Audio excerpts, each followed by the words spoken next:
आता वळूयात सविस्तर बातम्यांकडे। शारदीय नवरात्र उत्सवाचा आज चौथा दिवस। आज करवीर निवासिनी श्री अंबाबाई देवीची महाविद्या श्री मातंगी माता रूपात, श्री तुळजाभवानी देवीची ललिता अंबिका त्रिपुरा सुंदरी रूपात, दख्खनचा राजा श्री ज्योतिबा देवाची 5 पाकळ्यांच्या कमळ पुष्पातील खडी अलंकारिक सरदारी रूपात, तर कोडोलीच्या श्री अंबाबाई देवीची रथारूढ पूजा बांधण्यात आली होती।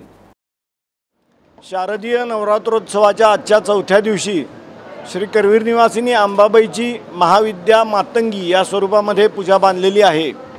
दशमहाविद्यापैकी 9वी विद्या असं मातंगी मातेला मानलं जातं। तिच्या स्वरूपाच्या वर्णनामध्ये ती श्यामवर्णा, त्रिनेत्रा आणि भक्तांच्या संरक्षणासाठी तलवार, पाश, अंकुश आणि ढाल धारण केलेली अशी दयावंत आणि सर्व सिद्धिप्रद माता आहे असं म्हटलेलं आहे। शिव, ज्याला मतंग असेही म्हटलं जातं, त्यांनी त्रिपुरीची उपासना केली आणि त्या तेजापासून हिची उत्पत्ती आहे असं एका ठिकाणी सांगितलं आहे। तसंच मातंग ऋषींची कन्या, मातंग ऋषींच्या पोटी जन्माला आली म्हणून मातंगी, अशी तिची 2 उत्पत्तीचे विषय आहेत।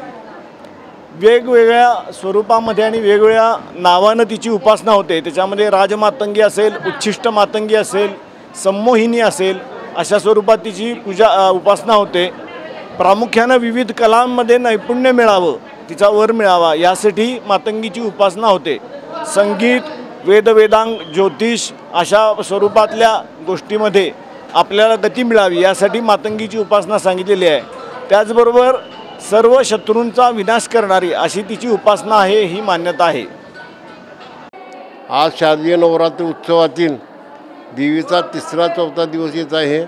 तरी या 3ऱ्या दिवशी श्री तुळजाभवानीची श्रीयंत्रातील पूजा बांधण्यात आलेली आहे आणि श्रीयंत्रावर कुंकुमार्चन करण्यात आलेलं आहे।